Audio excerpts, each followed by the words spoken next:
بك يا خاتم النبيين الصلاة والسلام عليك يا سيدي يا رسول الله وعلى آلك وصحابك يا شفيع المذنبين.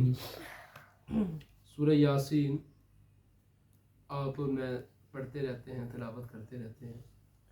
اس کی سیکنڈ لاسٹ آیہ مبارکہ کے اندر اللہ رب العزت نے اپنی حاکمیت کا، قدرت کا اعلان فرما دیا کہ انما امرہ اذا اراد شیئا ان یقول لہ کن فیکون، کہ جب وہ کسی شے کا ارادہ کرتا ہے تو پس کیا ہوتا ہے، وہ کہتا ہے کن فیکون، پس وہ ہو جاتی ہے. کن اور فیکون کے درمیان بھی فرق کوئی نہیں، فاصلہ لفظ بھی کوئی اور نہیں آیا، اور بھی نہیں آیا کہ کن کہا تو اور وہ ہو جاتی ہے، نہیں، ادھر کن کہا فیکون وہ ہو جاتی ہے.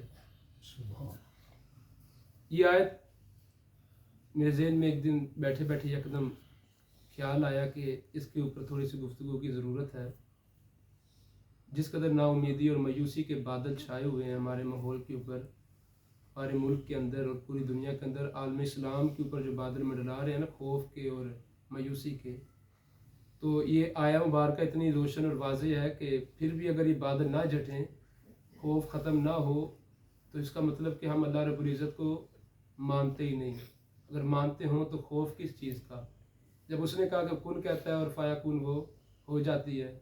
لیکن حضرت غوث پاک کا میں خطبہ پڑھ رہا تھا، آپ ارشاد فرماتے ہیں کہ تم لا الہ تو کہتے ہو، لا الہ الا اللہ، لیکن تمہارے اندر معبود اور بہت معبود موجود ہیں. تم اللہ کی تو حاکمیت کا اقرار ہی نہیں کرتے اس کلمے کے ساتھ. حالانکہ نبی پاک صلی اللہ علیہ وسلم نے فرمایا جو ایک دفعہ کہ لا الہ الا اللہ، بس وہ جنت میں داخل ہوگا. اس کا یہ مطلب کہ اخلاص کے ساتھ اگر وہ اس پہ قائم رہا اور اسے صرف اللہ ہی کو وحدہ لا شریک جانا، حاکم کل مانا، مختار کل جانا، رازق کل جانا، تو پھر وہ جنت میں آ جائے گا. لیکن آپ آگے خطبے میں ارشاد فرماتے ہیں کہ تم حاکم وقت سے بھی ڈرتے ہو، تم محلے کے امیر اور وزراء اور جو یہ لوگ ہوتے ہیں، جس طرح کہ آپ کے محلوں میں کونسلر ہو گئے اور یہ میئر ہو گئے فلاں جیسا کراچی میں چلتا ہے، تم ان سے بھی ڈرتے ہو. تو اس لیے ہمیں یہ جو کلمہ ہے نا، کلمہ یہ ہمیں فائدہ نہیں پہنچا رہا. ہماری روح دن بہ دن مردہ ہوتی چلی جا رہی ہے. سوشل میڈیا کا دور ہے، جس کا دل کرتا ہے جو منہ میں آتا ہے ویڈیو فون سامنے بنا لیتا ہے، جو سامنے رکھتا ہے ویڈیو بنانا شروع کر دیتا ہے. ہر کوئی مفتی بن چکا، ہر کوئی علامہ بنا ہوا ہے، جس کو دیکھو اپنے ہی اس کے جو ہے نا اندازے ہیں پاکستان کے حوالے سے، اسلام کے حوالے سے اپنے ہی مسائل میں لے کے بیٹھا ہے. اب ایک مسئلہ کہ جی جو قومی ترانے کے لیے کھڑا ہونا شرک ہے، قومی ترانے تمہیں قومی ترانے کی پڑی ہے. ہم کہتے ہیں کہ اگر حاکم وقت کا خوف ہو وہ بھی شرک ہے. حضور سے وقت یہی فرما رہے ہیں. ہم اگلی بات کہہ رہے ہیں تم ان مسئلوں میں لے کے چلے جاؤ امت کو کہ قومی ترانے کے لیے کھڑا ہونا شرک ہے، کیوں جس میں قیام ہے. جی اب آپ میں سر میں اور یا آپ اگر قومی ترانے کے لیے کھڑے ہوتے ہیں تو مجھے بتائیں، ہم اس کو جو ہے اللہ مان کھڑے ہوئے ہیں؟ ہم وطن کی رسپیکٹ میں کھڑے ہوئے ہیں. صرف رسپیکٹ میں کھڑا ہونا، اگر یہ بے ادبی یعنی کہ شرک ہے تو پھر جو صحابہ حضور کے رسپیکٹ میں کھڑے ہوتے وہ کیا تھا؟ لیکن یہ عجیب مسائل، یہ بات کسی اور طرف چلی جائے گی. تو یہ جو خوف کے بادل بھی انہی لوگوں کی مہربانی ہے جنہوں نے سوشل میڈیا کا استعمال کیا بے درے، اور آپ کو کچھ اور ہی باتیں سمجھائی جاتی. حضرت ابو درداء رضی اللہ تعالیٰ عنہ کی زوجہ نے ان سے سوال کیا کہ کیا آپ کچھ ایسا نہیں کر سکتے کہ ہمارا جو ان کے حالات اس وقت، یعنی کہ آپ ہینڈ ٹو ماؤتھ گزارا ہو رہا تھا ان کا.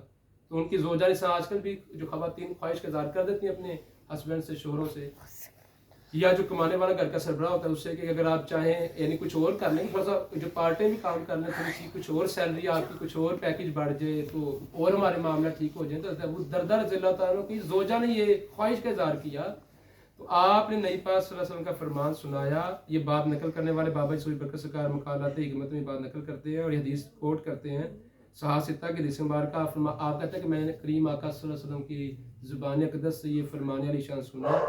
آپ نے فرمایا کہ اے میرے صحابہ، سورج کے دو پہلوؤں کے درمیان، جب یہ سورج طلوع ہوتا ہے، دو پہلوؤں کے درمیان فرشتے ہوتے ہیں جو یہ اعلان کرتے ہیں، اور ان کا یہ اعلان صرف جن اور بشر نہیں سن سکتے، باقی ہر مخلوق سنتی ہے. وہ کہتے ہیں کہ آج کا جو دن چڑھا، جس کو رزق تھوڑا ملا ہے نا، اور وہ رزق اس کو پورا آ جائے، وہ بہتر ہے بجائے اس سے کہ رزق اس کے پاس اضافی ہو اور وہ فضول کاموں میں پڑ جائے.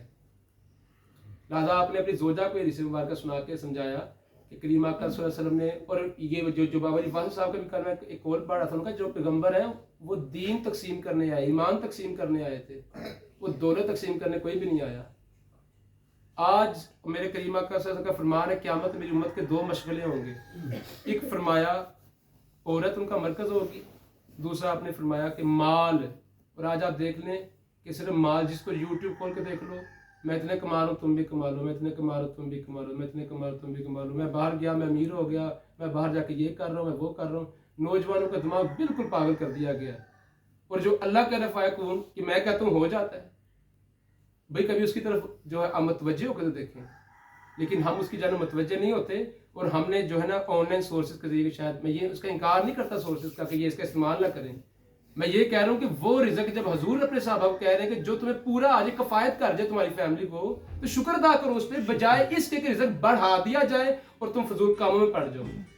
تو آپ فیصلہ کریں کہ اگر ہمارے پاس مال کی فراوانی آ جائے تو کتنے % آپ دین کو دیں گے. اگر آپ کے پاس دل عثمان غنی جیسا ہے تو پھر دولت بھی اللہ سے مانگو. یہ بات بابا جی بہت سارے فرمائی تھی. بھئی دولت اس وقت مانگنا جب تمہارے پاس سخاوت والا دل بھی ہو. دل آپ کے پاس سخاوت والا ہوتا نہیں، آپ کہتے ہیں اور تم جو ہے دولت ہی مانگی جا رہے ہو اللہ سے. اور آپ نے ایک اور بات فرمائی کہ اللہ حاکم وقت ہو کے تمہیں کہتا ہے میری بات مانو، تم نہیں مانتے، اور تم مخلوق ہو کے اللہ سے اپنی باتیں منواتے ہو. فرماتے کہیں ایسا نہ ہو کہ کل حشر میں اللہ تم سے پوچھے کہ تم نے یہ کیوں نہ کیا اور یہ کیوں نہ کیا. آج جو ہم سوال کریں اللہ سے، اللہ نے یہ کیوں نہ دیا، یہ کیوں نہ دیا، فرماتے ہیں حشر میں پھر اللہ پوچھ سکتا ہے کہ تم نے یہ کیوں نہ کیا اور یہ کیوں نہ کیا.